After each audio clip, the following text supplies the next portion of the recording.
Muy buenos días a todos. Les pedimos por favor poner sus micrófonos en silencio. Si desean hacer preguntas, los invitamos a hacerlo en cualquier momento a través del chat o levantando la manito.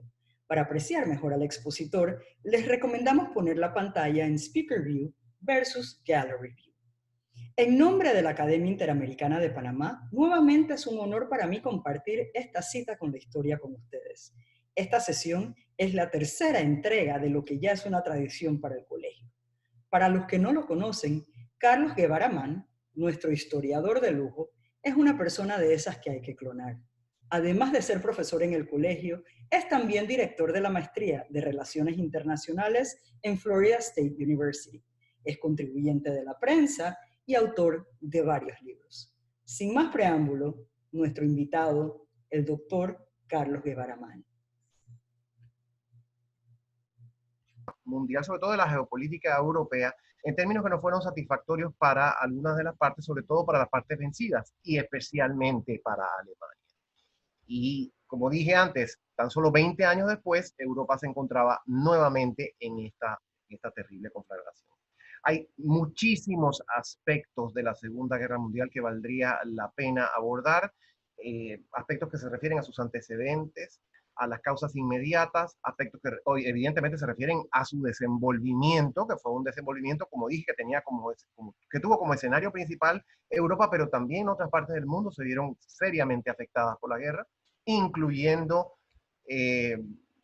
América, a donde no hubo enfrentamiento, bueno, con la excepción de una batalla naval que hubo en el Atlántico Sur, pero más allá de eso, no hubo en América confrontaciones directas, pero sí alcanzó la guerra, o los efectos de la guerra alcanzaron a nuestro continente también y a nuestro país también.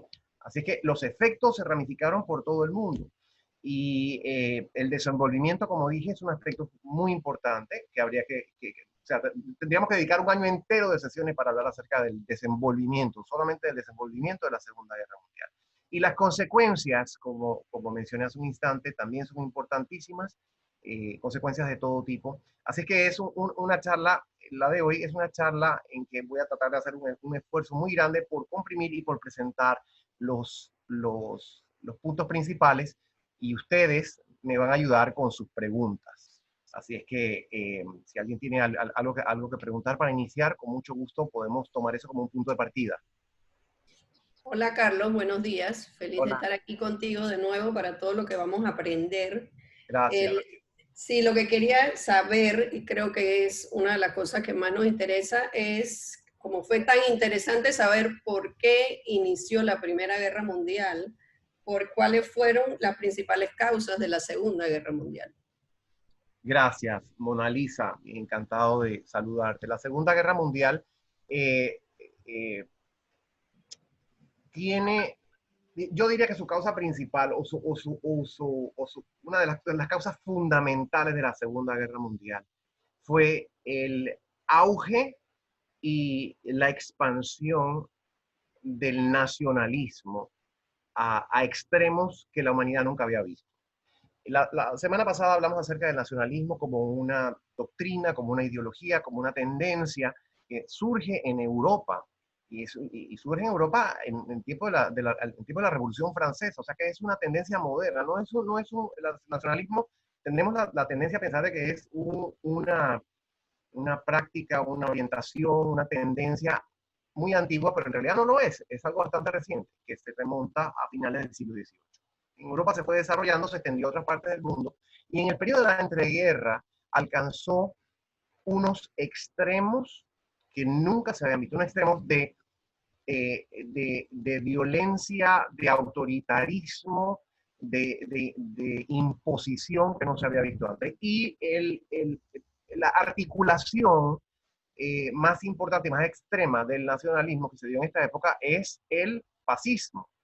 Y la expresión más extrema del fascismo, que ya de por sí es una expresión extrema, la expresión más extrema del fascismo se dio en Alemania, en el ámbito del Partido Nacional Socialista, o el Partido Nazi, NAZI es la abreviatura, pero el partido se llamaba Nacional Socialista, liderado por un individuo que me parece que es uno de los personajes más nefastos que ha habido en toda la historia de la humanidad, que se llamó Adolfo Hitler. Eh, entonces, esta exacerbación del nacionalismo, que tiene una expresión importante en el fascismo europeo, que a su vez tiene su expresión más extrema en el nacionalsocialismo que se dio en Alemania, es una de las causas ideológicas, por lo menos, que llevaron a la guerra. ¿Y por qué? Bueno, el fascismo se supone que es una doctrina, se supone que es una ideología, eh, eh, para algunos no tiene tanta coherencia como doctrina política como la tendría, por ejemplo, el liberalismo, pero en fin, ¿qué es lo que plantea? El fascismo plantea a la nación a partir de una raza, ¿cierto? El concepto de nación a partir de una raza como el concepto más importante que debe organizar a la sociedad. Y el fascismo busca la exaltación de esa raza, si es necesario, a través de medios violentos y a través de un gobierno absolutamente autoritario, sino totalitario. ¿Cuál es la diferencia entre autoritario y totalitario? Autoritario es un gobierno que intenta controlar todo el campo político, pero el sistema totalitario intenta controlar no solamente el espacio político, intenta controlar todos los otros espacios de la vida humana.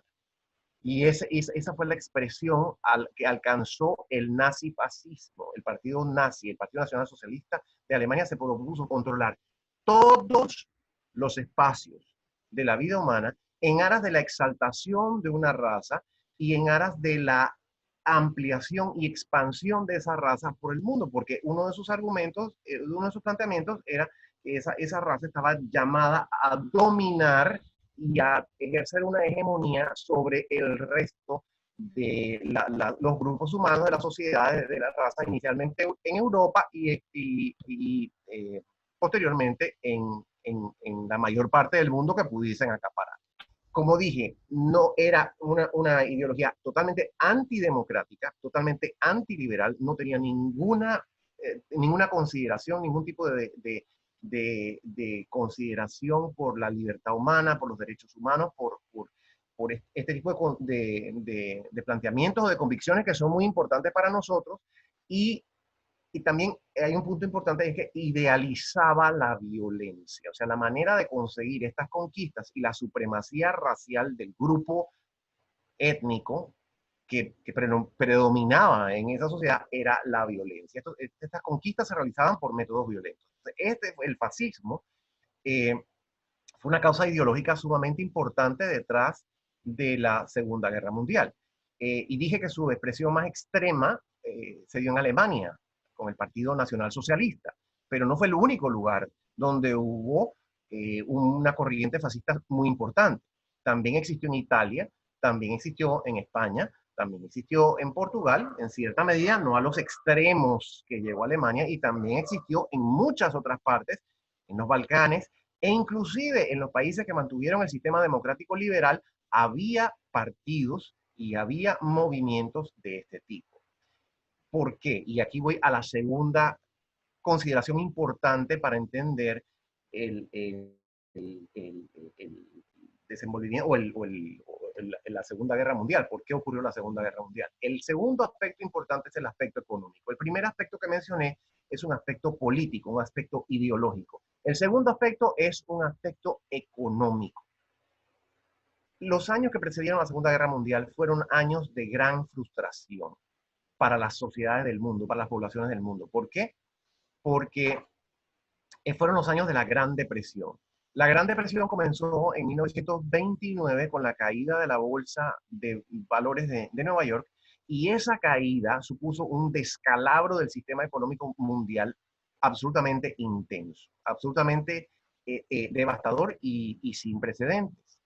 Por cierto, algo similar o algo parecido a lo que se nos dice que está pasando ahora y que va a pasar ahora. ¿Cierto? Entonces esto es muy importante que lo tengamos en cuenta, porque estas cosas que sucedieron hace la caída de la bolsa de valores hace 90 años, entrañan lecciones para nosotros hoy. Entonces, la Gran Depresión produjo una frustración enorme, como dije, un descalabro económico enorme en todo el mundo, y sobre todo en los países más avanzados, más industrializados, y particularmente en Alemania. Pero lo importante es que Alemania ya venía con un arrastre económico que había iniciado o que había comenzado esta mala situación económica en Alemania, había comenzado inmediatamente después de la Primera Guerra Mundial. Porque no solamente la Primera Guerra Mundial devastó a Alemania, sino que además las reparaciones, o sea, las compensaciones que los aliados le impusieron a Alemania eran extremadamente onerosas y causaron una situación muy comprometida para la economía alemana a lo largo de la década del 20. Y entonces la década termina con la Gran Depresión, con el descalabro de la Bolsa de Nueva York en 1929 y la Gran Depresión que intensifica la mala situación económica de Alemania y causa una depresión en todo el mundo.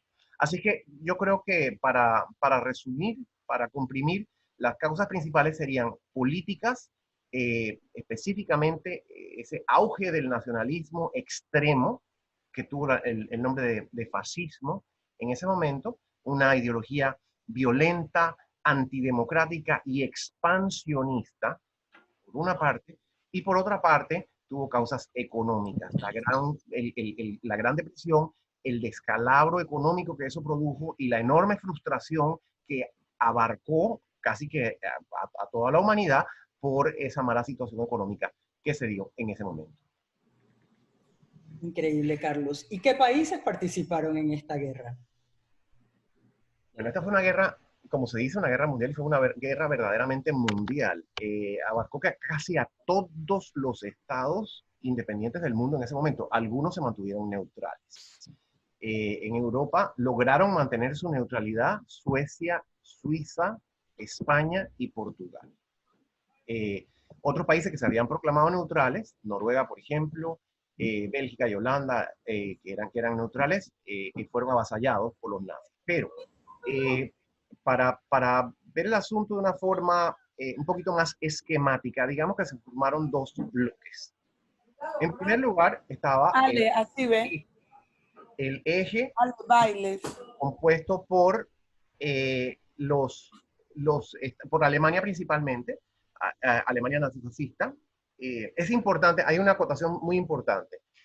Hay una acotación muy importante en la secuencia, sobre lo cual hablaremos quizás un poquito más tarde, pero Alemania abandona el sistema democrático cuando el partido nazi llega al poder en 1933. Entonces, a partir de ese momento, Alemania forja alianzas con Italia, que también tenía un gobierno fascista, pero tenía un gobierno fascista desde antes, desde 1923, porque el fascismo empezó en Italia antes que en Alemania, esto es importante. Entonces, Alemania forja un pacto con Italia y también forja un pacto con Japón. Japón, una potencia en el lejano oriente que tenía ambiciones imperialistas, un gobierno extremadamente autoritario, militarista y empeñado en expandir el poderío alemán en el lejano, el poderío japonés en el lejano oriente a partir de las conquistas militares. Y esto lo vamos a ver en un instante, porque uno de los teatros de guerra más espantosos fue el lejano oriente, y es una cosa que, que mucha gente no recuerda y que no tiene muy presente. Entonces es importante que eso lo tengamos también presente. Entonces, básicamente las potencias del eje que estaban en un lado eran las potencias agresoras, Alemania, Italia y Japón. Tuvieron otros aliados menores, sobre todo en los Balcanes. Hungría, a partir de cierto momento y a partir de ciertas presiones, Rumanía, Bulgaria, en los Balcanes. ¿Sí? Países que mantuvieron una independencia, una cierta independencia, también se alinearon al eje. Eso por un lado. Y por otro lado estaban el Reino Unido y Francia, que inicialmente se le enfrentaban, tenían una alianza e inicialmente se enfrentaron a Alemania a partir de un evento importante que da inicio a la guerra en Europa, que es la invasión de Polonia, y posteriormente esa alianza se fue ampliando. Inicialmente entró en la guerra del lado del Reino Unido no solamente no solamente eran Francia y el Reino Unido, sino era todo el Imperio Británico. El Imperio Británico con sus dominios, Canadá, Nueva Zelanda, Australia, Sudáfrica, la India, que tuvo una participación sumamente importante, y otras colonias británicas también que lucharon del lado de los británicos. Y eventualmente se fue ampliando esa alianza de forma muy importante a partir del ingreso de Estados Unidos a la guerra, que no fue inmediato. Estados Unidos entró a la guerra un tiempo después. Entonces, los dos campos principales, o los dos bandos, digamos, fundamentales fueron, o los dos bandos, no fundamentales, sino los dos bandos de la guerra fueron, por un lado, el eje, compuesto por Alemania, Japón e Italia, y por otro lado, los aliados, que eventualmente se llamaron las Naciones Unidas. Por eso es que la Organización de las Naciones Unidas se llama Naciones Unidas, porque el bando configurado inicialmente por el Reino Unido y Francia, y después con la adición de Estados Unidos, se llamó Naciones Unidas. Esos eran los principales bandos contendientes. Muchos países se sumaron después, los países de América, los países de Sudamérica, América Latina, se sumaron después, sobre todo a partir del ingreso de Estados Unidos a la guerra. Carlos, hola. Una preguntita. Hola. ¿Qué pasos exactos o concretos fueron los que llevaron a la Segunda Guerra Mundial? Entiendo que obviamente hubieron muchos países involucrados, pero concretamente, ¿cuáles fueron los pasos que llevan? Ajá. Sí, súper importante, porque eso nos da una precisión. Hasta ahora hemos hablado de una forma un poquito abstracta. ¿Cuáles fueron los pasos concretos que llevaron a la guerra? Bueno, hay unos antecedentes un poquito más remotos. Como dije, Italia adquiere un gobierno fascista en 1923. Italia no fue el único, España también. Ahora, España, como dije, no participó en la Segunda Guerra Mundial, se mantuvo neutral. Pero España e Italia, el movimiento fascista llega al poder en ambos países, en España y en Italia.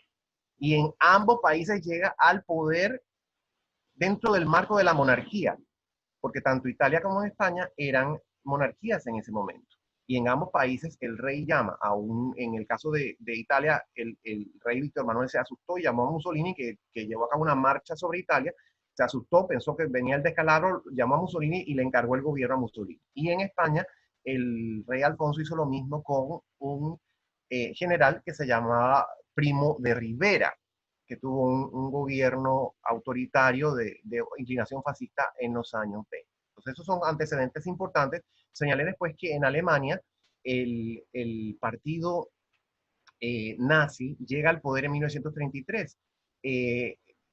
Alemania en ese momento tenía un sistema parlamentario, como lo tiene hoy también, ¿no? Un sistema parlamentario de gobierno que es distinto a un sistema presidencial. O sea que ahí no se vota por un presidente, sino que se vota por el parlamento, se vota por los diputados al parlamento. Y el partido que alcanzó una mayoría no absoluta, sino una mayoría relativa de votos, fue el partido nazi-fascista en la elección celebrada a inicios de 1933. Entonces, Alemania, que en ese momento, recuerden ustedes, la semana pasada vimos que el imperio alemán sucumbió al final de la Primera Guerra Mundial. El Kaiser abdicó y Alemania era una república parlamentaria, tenía un presidente, el presidente se llamaba Hindenburg.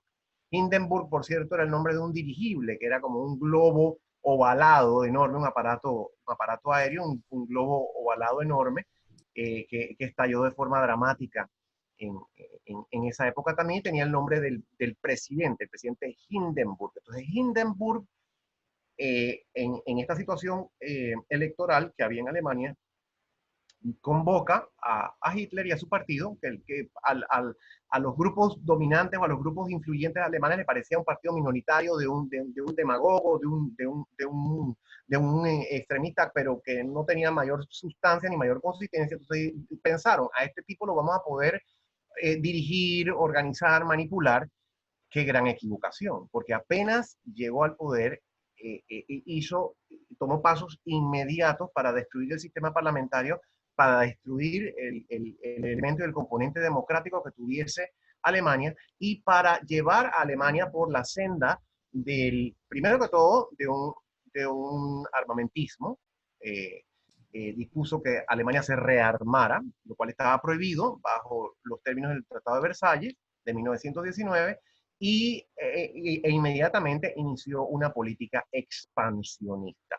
Esta política expansionista y de armamentismo alemana coincidió con la de Italia y coincidió con la de Japón.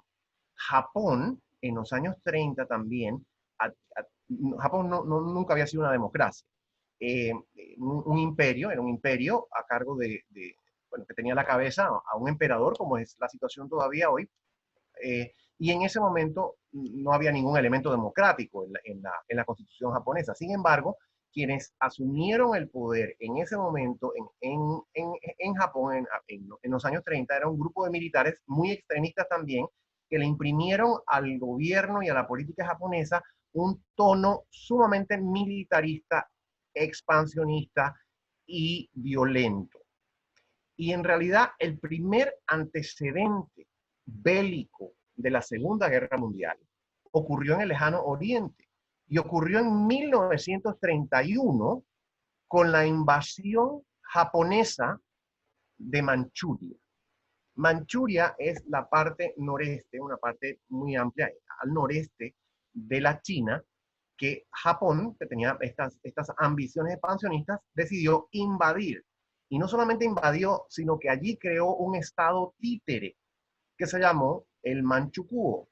Inventaron que eso era un imperio, pero era un estado títere de Japón, y buscaron al emperador que los chinos habían depuesto en 1910. En 1910 era un muchachito, Puyi, y entonces ya en 1931 tenía más edad, y a ese lo buscaron y lo pusieron de emperador de este estado títere. Ese fue el primer antecedente bélico de la Primera Guerra Mundial. Y después de ese vinieron otros eventos que fueron escalando las tensiones hasta llegar a la guerra. ¿Cuáles fueron esos otros eventos? En 1935, los italianos con ambiciones expansionistas y de manera muy belicosa invaden Etiopía, que también se la conocía en ese momento como Abisinia. Etiopía es uno de los estados más antiguos en el mundo. Etiopía tiene una antigüedad milenaria y había sido un imperio desde tiempos milenarios. Entonces los italianos, que tenían unas colonias en pequeñitas colonias en África Oriental, decidieron que querían cogerse Etiopía.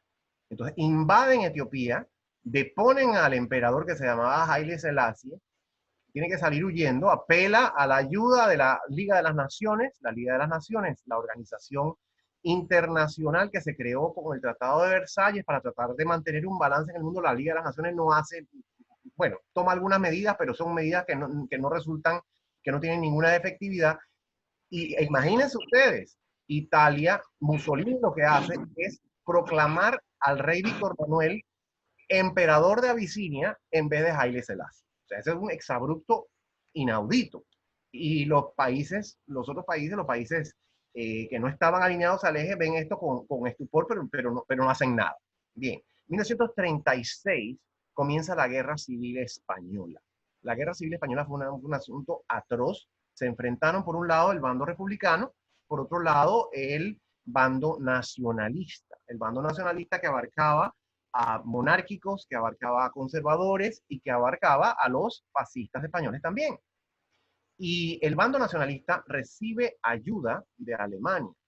En cierta medida, la Guerra Civil Española para algunos autores es un campo experimental para los alemanes, porque ponen a prueba algunos armamentos de forma muy devastadora. Yo creo que muchos aquí habrán visto el famoso cuadro de Picasso, que se llama el Guernica, que es una representación en la manera muy particular o de acuerdo con el estilo muy particular de Picasso del bombardeo alemán sobre la ciudad de Guernica en el norte de España, en el País Vasco.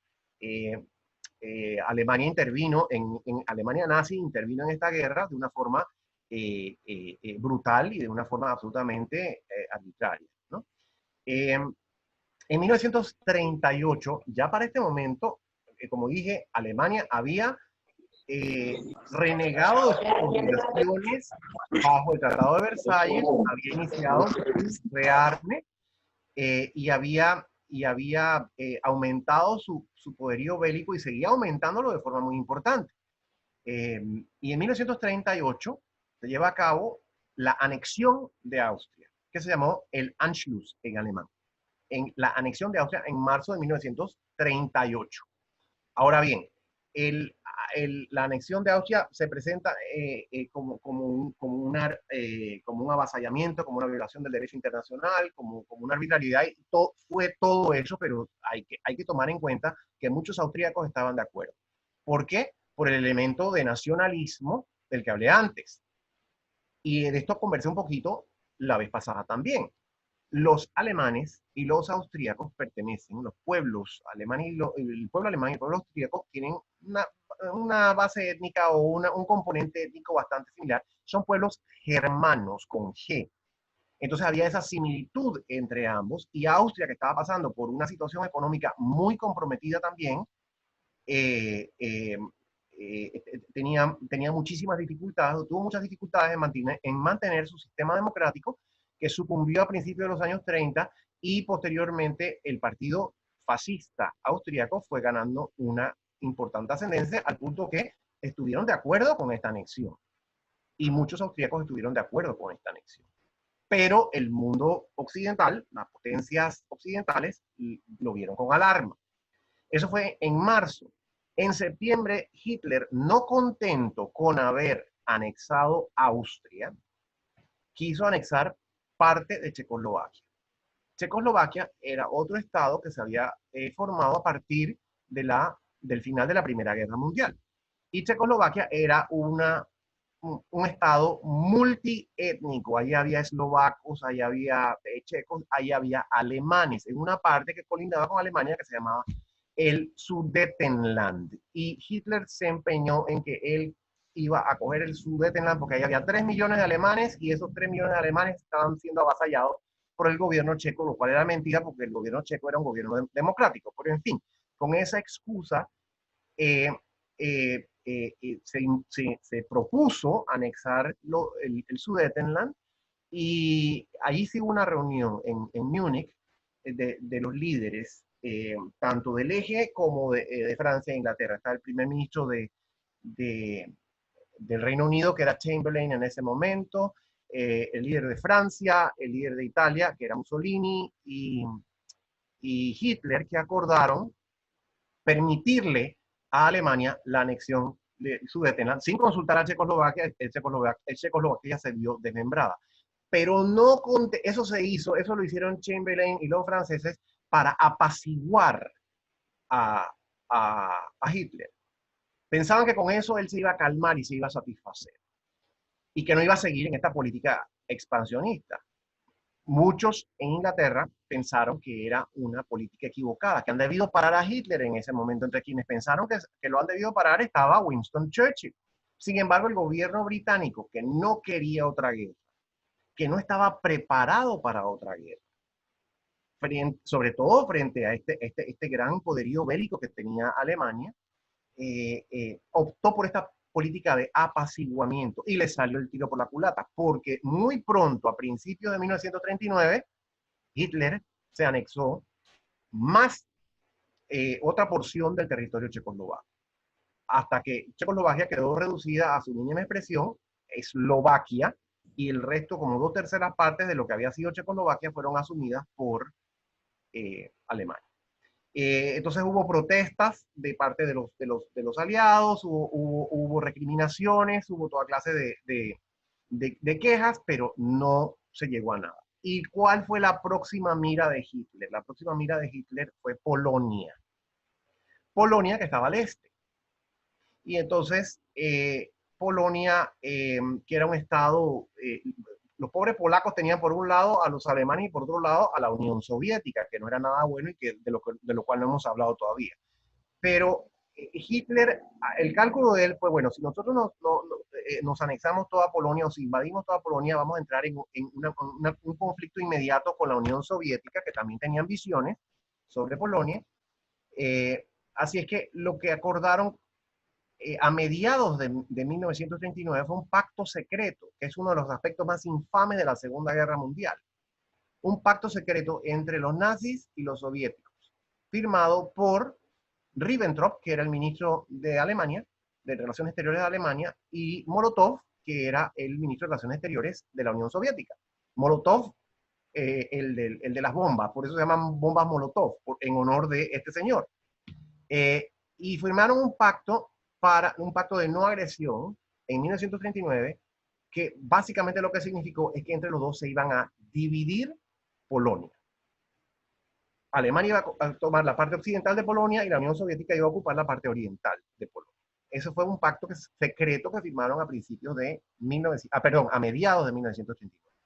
Y poco después, el 1 de septiembre, Hitler ordena, o antes de eso, ordena la invasión de Polonia a partir del 1 de septiembre. Y ante esta situación, Francia y el Reino Unido, que se habían comprometido con Polonia a garantizar su independencia, presentan un ultimátum al gobierno alemán. Cuando el gobierno alemán rechaza el ultimátum, el Reino Unido y Francia entran a la guerra el 3 de septiembre de 1939. Así que eso, me he expandido un poquito para dar los antecedentes, pero esta es la ruta que nos lleva desde 1931 hasta 1939, los inicios de septiembre de 1939, cuando inicia la guerra en Europa. Pero es importante tomar en cuenta que la guerra ya había comenzado en el lejano oriente en 1931.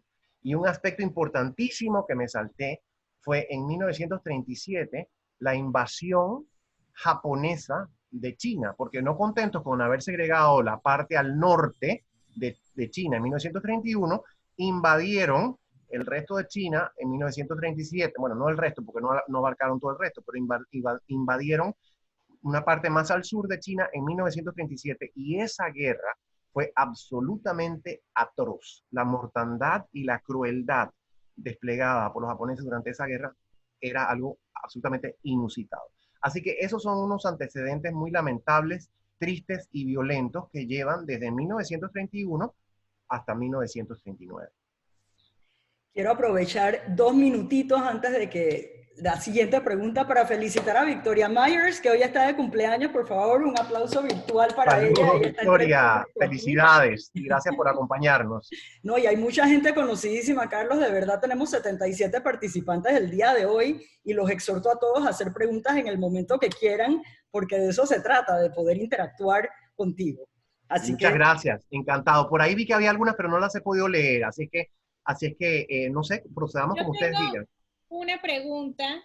Gracias, Andrea. Yo quisiera saber ahora entonces cuáles fueron los principales escenarios de la guerra, donde se llevó a cabo todas estas cosas tan horribles. Sí, es también una pregunta un poquito, que requeriría una respuesta un poquito amplia, así que voy a tratar de resumir, que ya son las 10:30. El primer escenario a partir de 1939 fue el frente oriental de Alemania, ¿cierto? De la guerra en Europa, porque una vez más quiero recalcar el hecho que la guerra ya había comenzado en el lejano oriente, y esto es algo que olvidamos. Los países que más sufrieron, y aquí me adelanto un poquito, quizás algo que vaya a surgir más adelante, los países que más sufrieron en términos de muertes, de vidas humanas, durante la Segunda Guerra Mundial fueron Rusia y China. Y hay algunos que dicen que China fue el país más afectado. O sea que la guerra ya había comenzado en el lejano oriente. Importante que esto lo tengamos en cuenta.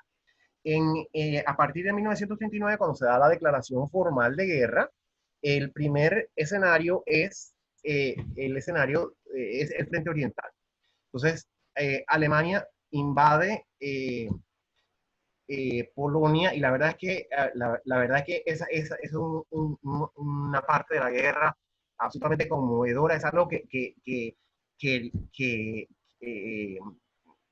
mueve a las emociones más profundas, porque los polacos son un pueblo luchando por su independencia, luchaba por su independencia, pero no tenía forma alguna de enfrentar a los nazis. O sea, entran los nazis con tanques de guerra, los tanques más modernos y con una aviación, y los polacos le responden con la caballería polaca. O sea, parece, o sea, es hasta risible, pero a mí lo que me produce es una tristeza enorme cuando uno ve esas escenas de la caballería, y eran unos soldados sumamente valientes y aguerridos tratando de defender su territorio, pero no podían contra el poderío alemán. Entonces los alemanes lo fueron arrinconando, y para rematar, los aliados no los podían ayudar mucho, porque imagínense ustedes, tenían que llegar de Francia y de Gran Bretaña hasta Polonia. ¿Cómo iban a hacer eso? Y los alemanes lo fueron arrinconando, Y para rematar, como si eso no fuera suficiente, hacia finales del mes de septiembre, ¿quiénes avanzan hacia el oeste? Los rusos, para terminar de acabar con los polacos. Así que a los polacos los desarticularon rápidamente. Y ese era el plan de Hitler, poder desarticular rápidamente a Polonia para entonces enfocarse en el frente occidental. Valga la pena, o sea, hay que hacer una acotación aquí, y es que los soviéticos, no contentos con haberse tomado la mitad de Polonia o parte de Polonia, dentro de este pacto secreto e infame que tenían con Hitler, se tomaron los países bálticos, comenzaron a penetrar los países bálticos, Estonia, Latvia, Lituania, y no solo eso, hicieron exigencias a los finlandeses. Los países bálticos accedieron porque no tenían más remedio, pero los finlandeses les dieron la batalla a los soviéticos. Y esa fue una guerra que también forma parte de esta conflagración mayor, pero fue una guerra entre finlandeses y soviéticos. Entonces decían que los finlandeses estaban aliados a los alemanes y que los finlandeses estaban librando una guerra de independencia porque los soviéticos habían hecho exigencias territoriales en Finlandia y los finlandeses dijeron, no, a nosotros no nos van a conguiar como conguiaron a los países bálticos. Al final los finlandeses tuvieron que rendirse. Pero este fue otro escenario importante de la guerra en sus inicios. Entonces, prosigo. Una vez que Hitler desarticuló el frente oriental, se pudo concentrar en el frente occidental. El frente occidental era básicamente Francia, pero para llegar a Francia, ¿qué hacían? Bueno, los franceses tenían el mismo cálculo que tuvieron en la Primera Guerra Mundial, que fue militarizar la frontera, y ya esa frontera estaba militarizada desde la década de los 30. Es más, la habían militarizado todavía más, porque habían construido lo que seguramente algunos de ustedes conocen, la línea Maginot, que era una línea de fortificaciones a todo lo largo de la frontera directa que tenían los alemanes y los franceses. Y se consideraba que era una línea inexpugnable y que por ahí no podían pasar los alemanes ni con sus tanques, ni con sus tropas, ni con nada. Bueno, ¿qué hicieron los alemanes? Lo mismo que habían hecho en la Primera Guerra Mundial. Entraron por Holanda y por Bélgica, violando la soberanía y la neutralidad de ambos países. Los belgas y los holandeses dieron la batalla, pero no pudieron, tuvieron ayuda de los franceses y de los británicos, pero no pudieron, una vez más, el poderío que había alcanzado Alemania, porque Alemania había enfocado sus esfuerzos desde la llegada de los nazis, había enfocado sus esfuerzos en armarse y en reforzar su poderío militar. Y lo habían logrado hasta tener el ejército territorial más poderoso. En términos de la marina, sí se medían con la marina británica, pero en términos de sus fuerzas territoriales eran sumamente poderosos y avasallaron a Holanda y a Bélgica rápidamente, y de paso avasallaron a Dinamarca y a Noruega, porque Noruega era neutral en la Segunda Guerra Mundial. Noruega había proclamado su neutralidad, pero los alemanes decidieron que necesitaban a Noruega como una vía de paso para sus suministros, así que se tomaron Noruega y de paso Dinamarca. Entonces, muy pronto, en mayo de 1940, ya no solamente habían tomado los alemanes Bélgica y Holanda, sino que ya habían prácticamente desarticulado a Francia. Y tal fue el caos que causaron, que arrinconaron a los británicos y a los ejércitos aliados en un lugar cerca de la costa que se llama Dunkerque, en francés, o Dunkirk en inglés, y allí estaban arrinconadas las tropas británicas, las tropas del imperio, y no tenían escapatoria. Hasta que el gobierno británico, que ya en ese momento estaba liderado por Churchill, decidió, tomó una acción verdaderamente heroica, que fue todo navío que existiese en las Islas Británicas fue puesto al servicio de la evacuación de las tropas. Y así lograron evacuar un gran número de tropas y que se salvaran. Pero el armamento, el equipo bélico y el armamento se quedó en Francia y les quedó a los alemanes, pues, que destruyeron parte de ellos y acapararon mucho de ellos también. Entonces, ese fue el segundo teatro de guerra, una vez que que desarticularon, los nazis desarticularon a los franceses de la manera como he descrito, se decidió la partición de Francia. Entonces, la parte norte de Francia quedó bajo el mando directo de los alemanes y la parte sur de Francia, en la parte sur, se permitió un gobierno supuestamente francés, pero con mucha influencia alemana, liderado por el mariscal Pétain, que era un héroe de guerra de la Primera Guerra Mundial y con mucha influencia fascista. O sea que era prácticamente un gobierno títere, prácticamente no, era un gobierno títere de los alemanes. Entonces, el frente occidental en ese momento se liberó también, o sea, se liberó no es la palabra, sino que los alemanes lograron imponerse sobre Francia, o sea que ese frente de guerra terminó en ese momento. ¿Y en qué se concentraron los alemanes posteriormente? En conseguir la rendición del Reino Unido. Y empezó, poquito después, el bombardeo, que fue una cosa espantosa, el bombardeo de no solo Londres, sino algunas otras ciudades también. Lo que se llamó el Blitz. Y eso fue algo que duró varios meses, a partir del verano de 1940 hasta inicio de 1941, que la aviación alemana bombardeó de forma inmisericordia y casi cada diario el Reino Unido. Mientras tanto, hubo otros teatros de guerra también. En los Balcanes, que los alemanes eventualmente lograron capturar los Balcanes. Los italianos entraron en Albania, se cogieron Albania, entraron en Grecia, pero los griegos los derrotaron, los italianos eran un poco chambones.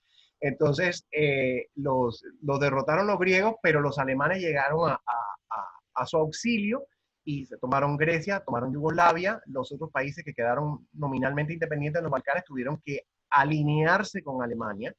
Y al mismo tiempo hubo escenarios de guerra en el norte de África, porque una mira de las potencias del eje era el canal de Suez en Egipto, que en ese momento estaba a cargo de los británicos. Los británicos controlaban el canal de Suez, y entonces las potencias del eje tenían la intención de tomarse el canal de Suez.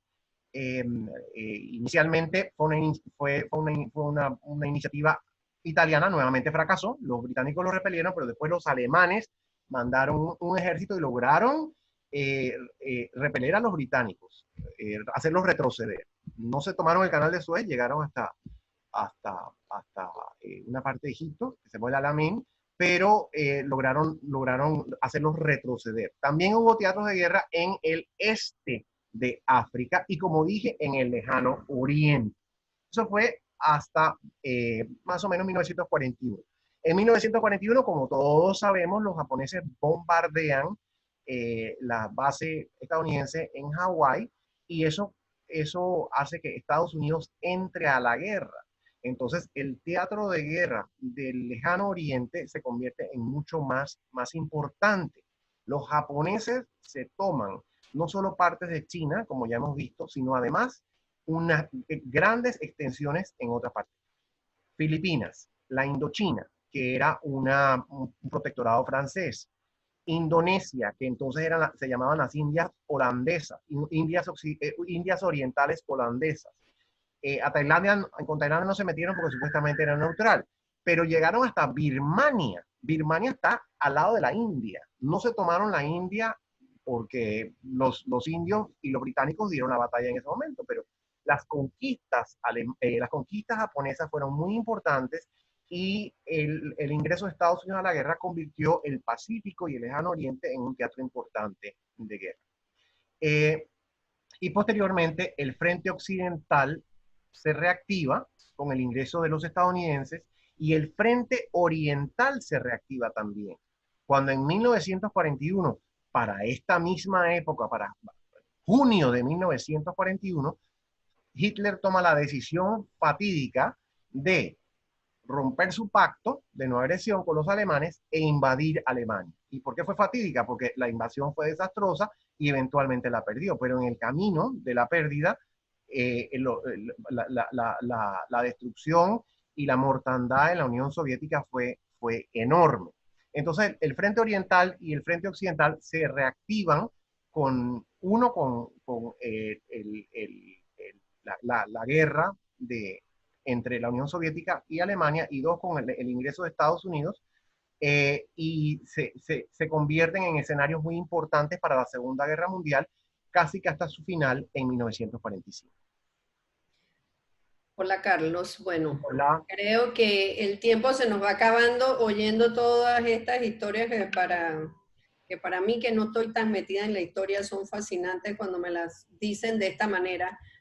Pero antes de que se acabe el tiempo, porque sé que todos lo tenemos, tú tienes después otras funciones y no sé hasta qué hora te puedes quedar, queríamos saber qué consecuencias tuvo la Segunda Guerra Mundial obviamente, en todo el mundo. Pero hay unas preguntas aquí que tienen que ver con libros que tú recomendarías. No sé si quieres dar las recomendaciones ahora o quieres que lo digamos después cuando ya es hora de terminar. O sea, Bueno, un libro que quiero recomendar que estaba revisando un poquito antes para ver las implicaciones de toda esta guerra para América es del profesor Friedman de American University, Nazis and Good Neighbors, The United States Campaign Against the Germans. Es súper interesante ese libro, y hay muchísimos otros, y también hay muchísimas películas y documentales. Yo me guío mucho para una referencia rápida, y lo confieso porque me parece una referencia rápida y muy eficiente. Me guío mucho por la Enciclopedia Británica. La Enciclopedia Británica, que está en línea y es gratuita, tiene artículos sobre los grandes eventos y acontecimientos del mundo, y yo me guío mucho por eso. Pero este libro que acabo de mencionar del profesor Friedman habla acerca de la guerra, cómo va planificándose toda esta maquinaria de maldad de los nazis, y cómo se va extendiendo y ramificando a América. Así que me parece muy interesante, y como dije, hay otras recomendaciones también.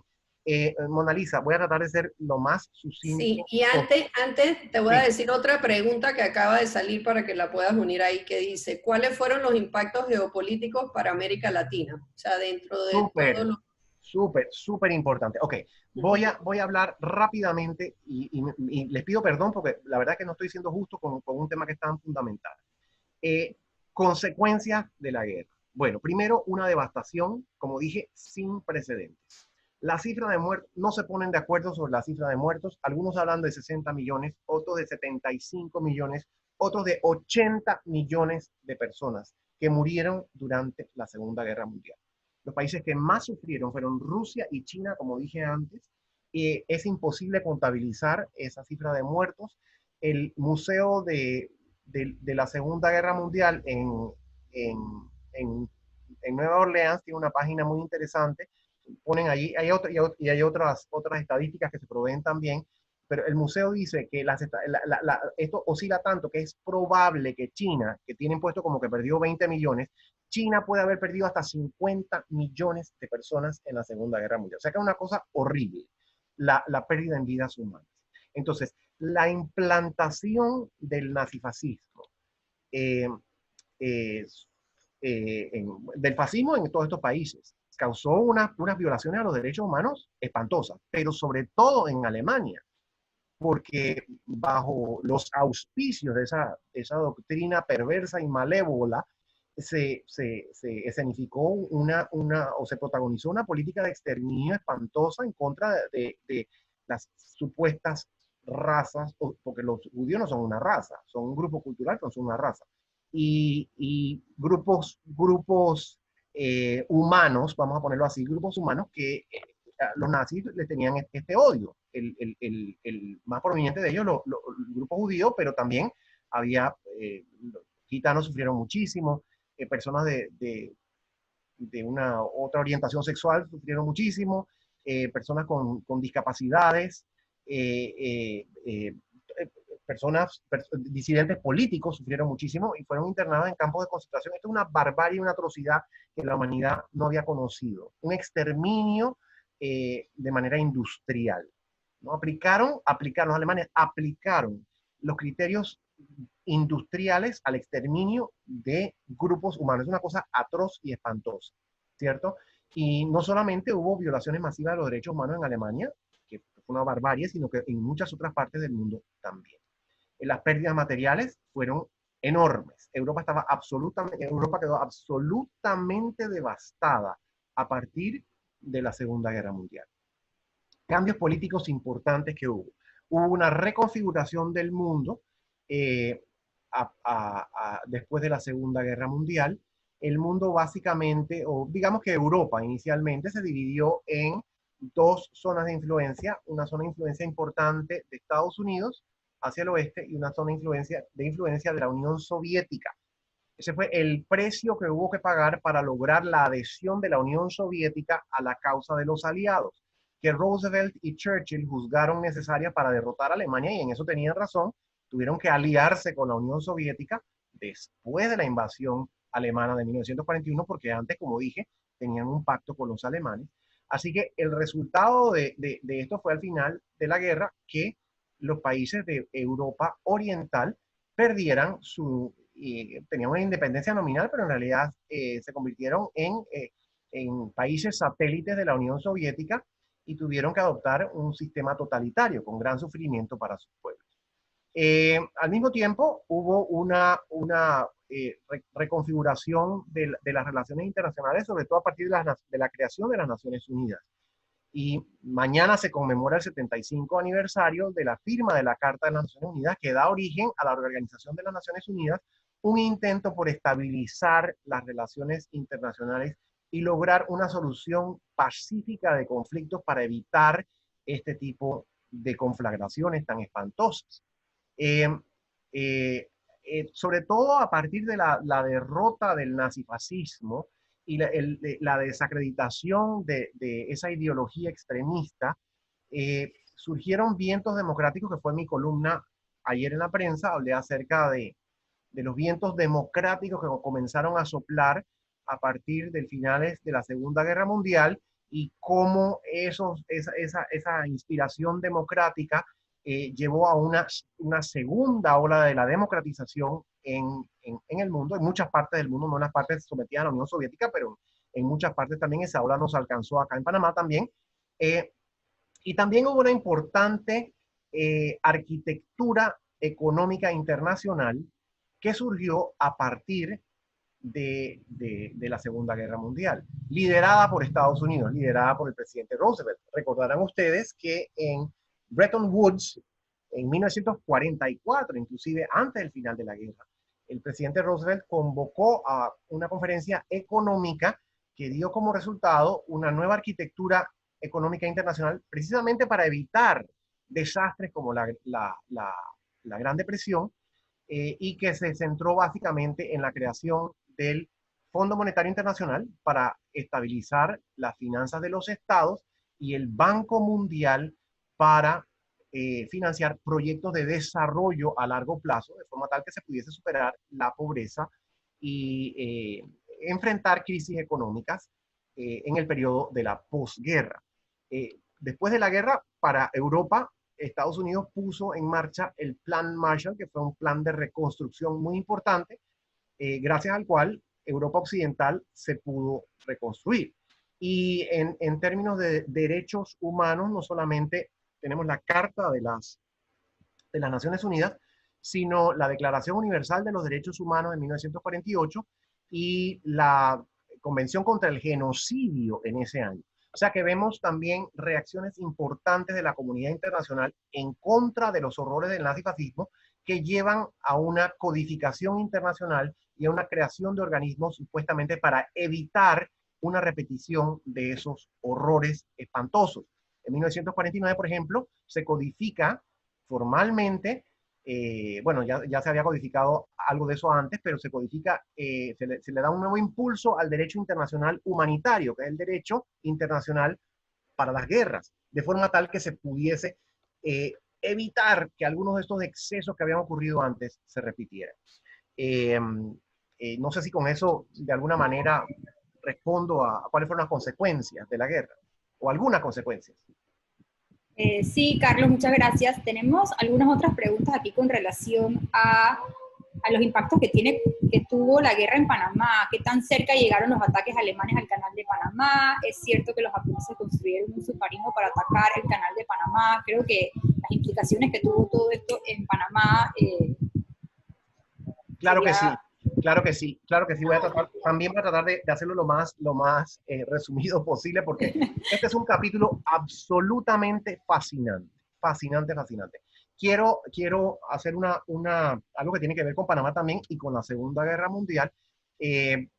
Ayer me comunicó mi querido amigo Moisés Cohen, que es miembro de la directiva del Museo de la Libertad, que habían llegado ya a Panamá uno de los vagones había sido adquirido en Europa. Este vagón que fue construido en 1941 y que había sido utilizado para el transporte de personas, judíos y otros grupos indeseables, según los alemanes, a los campos de concentración. Entonces, el Museo de la Libertad, gracias a los esfuerzos de Roberto Eisman III y de la organización Amigos de Yad Vashem, consiguió este vagón, que es un vagón original, en los que transportaban a estas pobres personas que iban a los campos de concentración. Lo compraron y lo trajeron a Panamá. Llegó ayer y lo van a tener en exhibición. Una vez que se restaure, lo van a tener en exhibición en el Museo de la Libertad y los Derechos Humanos en Amador, para que el público panameño eventualmente, cuando sea posible, pueda ver de cerca uno de los instrumentos que se utilizaron para esta barbarie. Entonces, esto es algo importante. Bien, consecuencias en América Latina y en Panamá. Estuve leyendo, como les dije, partes del libro del profesor Friedman de American University, muy fascinante, y estuve leyendo también partes del libro de mi querida Britt Marie Jansson Pérez. Britty es compañera de Maui, ¿verdad? Que fueron compañeras en el colegio. Y este libro más reciente de Britty es sobre su familia Calhoun. Ella es del apellido Calhoun por parte de su madre, y es la biografía de su abuelo, pero es absolutamente interesante porque Creed Calhoun era oficial de inteligencia de Estados Unidos en la zona del canal, y además era reportero o corresponsal del New York Times para Panamá y para Colombia. Y las memorias y los testimonios que tenía este señor son absolutamente fascinantes. Entonces he estado revisándolos precisamente para adentrarme un poquito en esto. Y nosotros tendemos a pensar que Panamá estaba apartada y que América estaba apartada de todo esto, y nada más alejado de la realidad. Primero que todo, en los años 30, Panamá y otros países de América eran centros, pero sobre todo Panamá, centros importantísimos de espionaje. Estábamos llenos de espías japoneses y alemanes. Y había redes de espías japoneses y alemanes en Panamá, y los estadounidenses lo sabían. Lo sabían porque en parte personas como Creed Calhoun hacían estos informes. Existía en el plan tanto de los alemanes como de los japoneses expandir su influencia en América. Los alemanes lo tenían previsto a partir de las grandes comunidades de alemanes que había en muchos países de América, incluyendo Argentina, Chile, Brasil, bueno, en el Cono Sur y en otras partes también. No olvidemos, esto es algo que la gente no recuerda, pero no olvidemos que muy cerca de nosotros, en Colombia, la línea aérea colombiana, que hoy se llama, bueno, no sé si sigue funcionando porque se declararon en quiebra hace poco, Avianca, pero Avianca comenzó como SCADTA, Sociedad Colombo-Alemana de Transporte Aéreo, en los años 20, y aparentemente, según la información que provee la doctora Jansson y según la información que provee el profesor Friedman y otras personas, la SCADTA, que era la línea aérea colombiana en ese momento, era controlada por los alemanes y controlada por los nazis. Y tenía planes para expandir, era parte de esta planificación para expandir la influencia alemana por todas partes, incluyendo el bombardeo del Canal de Panamá. Entonces, una vez que comenzó la guerra, la presencia de submarinos alemanes se volvió muy importante en el Caribe. O sea que los submarinos no estaban solo, los U-boats, los submarinos que torpedeaban a los botes y que hundían los botes de los aliados. Eh, los U-boats tuvieron una gran actividad en el Caribe, que es una cosa que no sabemos, y hundieron muchísimos barcos en el Caribe. Me parece que Briti da una cifra, una estadística, que en 1942 hubo más hundimientos, más tonelaje hundido en el Caribe que en el Atlántico Norte. Entonces, eso por parte de los alemanes, y los submarinos alemanes inclusive se acercaron a las costas de Panamá, porque había planes para intervenir en el canal de Panamá. Pero no eran solamente los alemanes, los japoneses también los tenían. Y los japoneses los tenían desde mucho tiempo atrás, desde principios de la década del 30. A finales de la guerra, los estadounidenses descubrieron, esta es una cosa que a mí me parece ciencia ficción. Había un submarino japonés, los japoneses desarrollaron un submarino que se llamó el I-400. Y ese submarino I-400 era un submarino que tenía adentro unos aviones. Yo no sé esto cómo lo podían hacer, pero el avión se doblaba, se guardaba dentro del submarino, el submarino viajaba meses, podía estar meses debajo del agua, hasta que llegaba a su objetivo, salía el submarino a flote, se abría una compuerta, salían los aviones y así podían hacer ataques. Nunca los utilizaron. El plan era, imagínense ustedes este horror, el plan era atacar la costa de California con estos submarinos y utilizarlos para llevar a cabo un bombardeo químico, un bombardeo en realidad no químico, sino biológico. La idea era dispersar el germen de la peste bubónica sobre San Diego y otros lugares. Entonces, es una cosa atroz. Este era un plan que tenían los japoneses hacia finales de la guerra, en 1945, para desarticular Estados Unidos.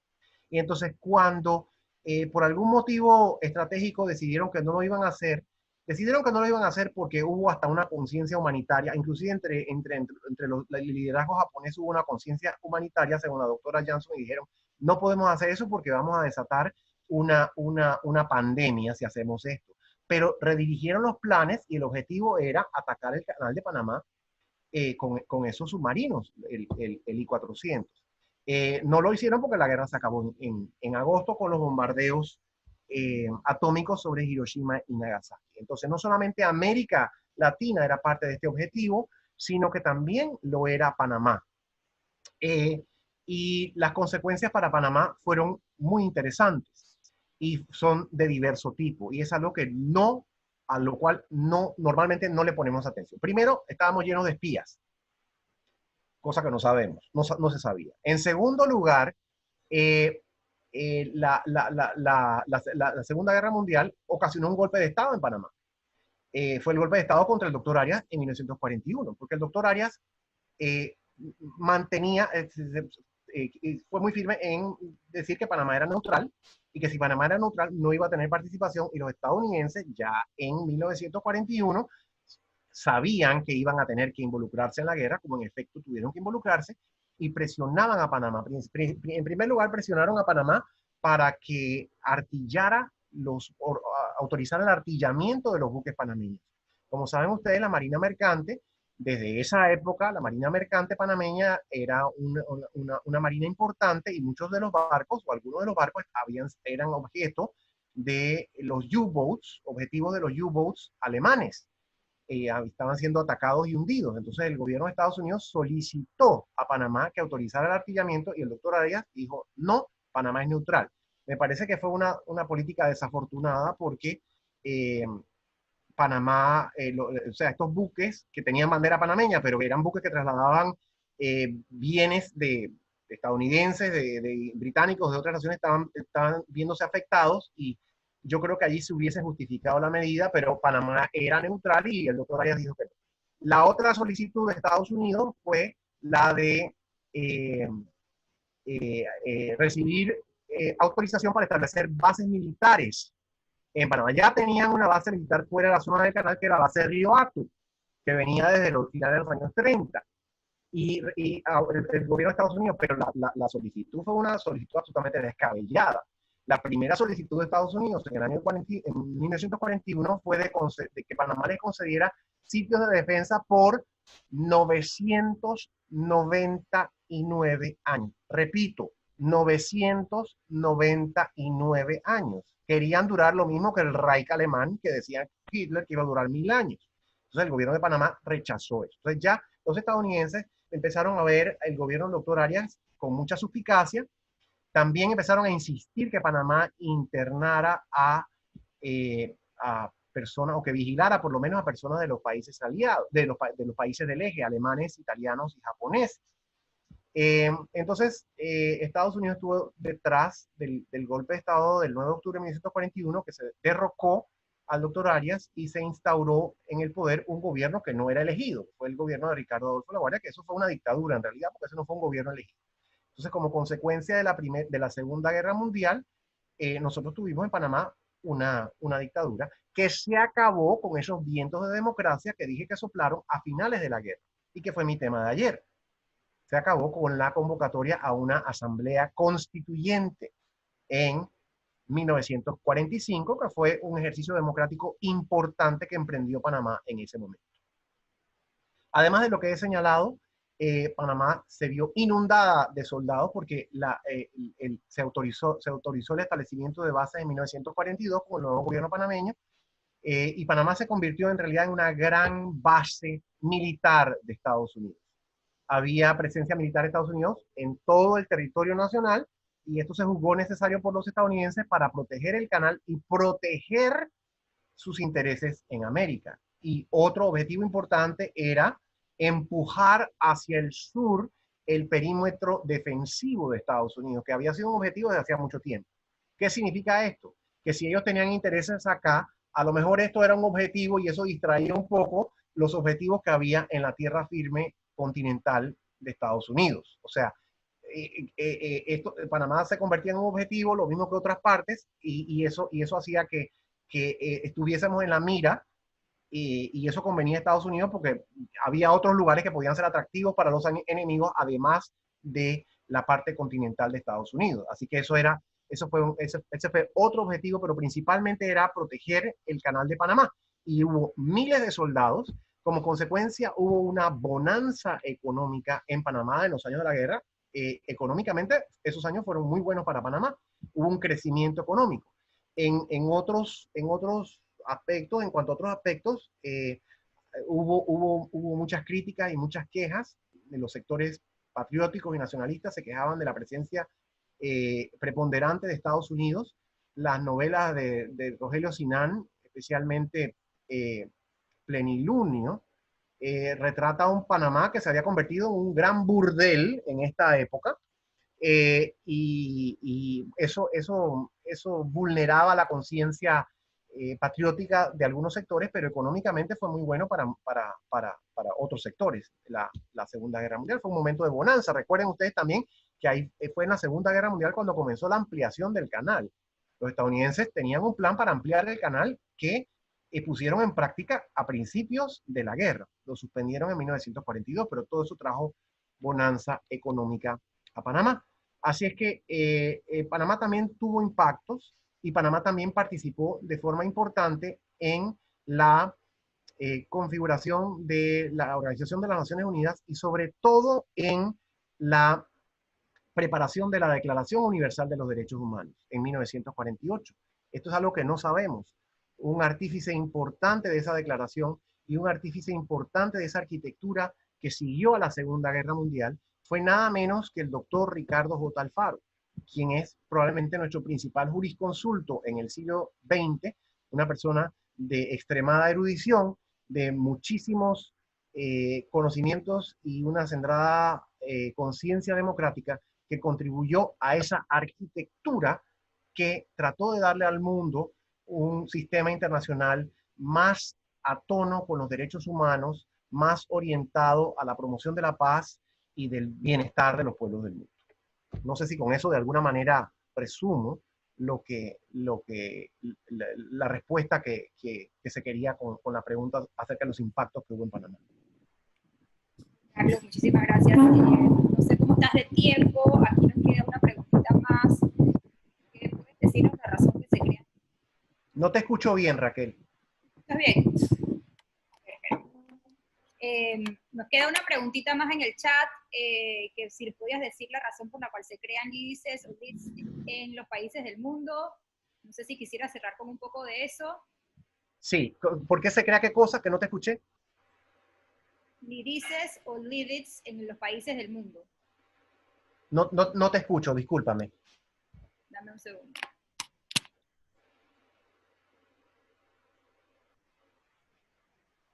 ¿Ahora me escuchas? Sí, ahora te escucho. Ok, dice que si puedes decirnos la razón por la que se crean LIDICES o LIDITS en los países del mundo. No entiendo la pregunta. Lídices. Lídices. Ah, sí, lídices. Ok, súper importante. Gracias por la pregunta. Súper importante. Lídice. Hay un lídice en Capira, en la montaña de Capira. Lídice, ok. Lídice era el nombre de un lugar en Checoslovaquia que fue devastado por los alemanes.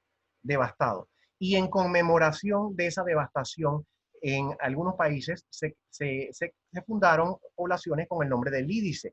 Y esa fue la razón de la fundación de este lugar que se llama Lídice en Panamá, que lo escuchamos y pensamos que es un nombre nativo o autóctono, y en realidad no, es un nombre que viene de Europa, del centro de Europa, específicamente de Checoslovaquia, por esta masacre horrible, esta devastación espantosa causada por los nazis durante este periodo. No sé si con eso contesto. Sí, muchísimas gracias, Carlos. ¿Ahora sí me escuchas? Sí, te escucho. Ok, buenísimo. De verdad que queríamos darte las gracias por este tiempo que nos has dedicado. Poder compartir contigo estos conversatorios nos llenan de muchas ganas de seguir aprendiendo. Muchísimas gracias por todos tus comentarios y todas las recomendaciones del libro también que nos has hecho. Creo que eso es súper valioso. No sé si alguien más tendrá alguna pregunta, pero de verdad que agradecerte por toda esta valiosa información que nos da siempre. Estamos Gracias. fascinadas, Carlos, de verdad. Yo no sé qué vamos a hacer, esto ya es tradición. Tú sabes que en la escuela una vez que las cosas se hacen 3 veces ya son tradición. Así que Bueno. Todos los jueves los esperamos a las 10 de la mañana. Nos pueden sugerir temas también. Así que siéntanse en completa libertad de enviarnos sus comentarios para nosotros programar los temas que vamos a tocar la próxima semana. ¿Cuál es el tema, Carlos? La Guerra Fría. Mira tú, Ramón Varela acaba de decir queremos una de la Guerra Fría. Muy bien, de verdad. Hoy tuvimos 80 participantes en total en educación. La Academia Interamericana de Panamá siente que todo se debe compartir. Así que por favor, cuando ustedes reciban este enlace, no duden en compartirlo con sus amigos, con sus familiares, con sus vecinos, porque queremos que esto le llegue a la mayor cantidad de personas posible. De verdad que creo que estas charlas son aptas para estudiantes desde 10º en adelante y para los adultos, por favor. Esto ha sido de verdad muy interesante para muchas personas. Así que una vez más, Carlos, aquí estamos. Si alguien tiene alguna otra pregunta, de 10 a 115 años, dice Carmen Irigoyen. Así es, Carmen. Allá también tenemos que mandar los enlaces. Nosotros lo colocamos en el Instagram de la Academia, lo enviamos a través de todos los grupos de chats en los que estamos. Ustedes pueden hacer exactamente lo mismo. Así que muchas gracias a todos por estar aquí. No sé, Carlos, si quieres dar unas palabras de despedida. Yo encantado de estar con ustedes. Gracias por su atención. Gracias por el espacio que la Academia ha facilitado para que tengamos esta conversación. Espero que podamos seguir llevándolas a cabo y que tengamos esta participación que en realidad me complace muchísimo. Les pido disculpas por haberme extendido porque tengo la tendencia de hablar demasiado, así que les pido disculpas por eso, pero me encanta que haya habido tanta participación y tanto interés de parte de ustedes. Así que muchísimas gracias nuevamente por la invitación que me han hecho y por la atención que me han prestado. Gracias, Carlos. Entonces, hasta el próximo jueves en Una Cita con la Historia. ¡Chao!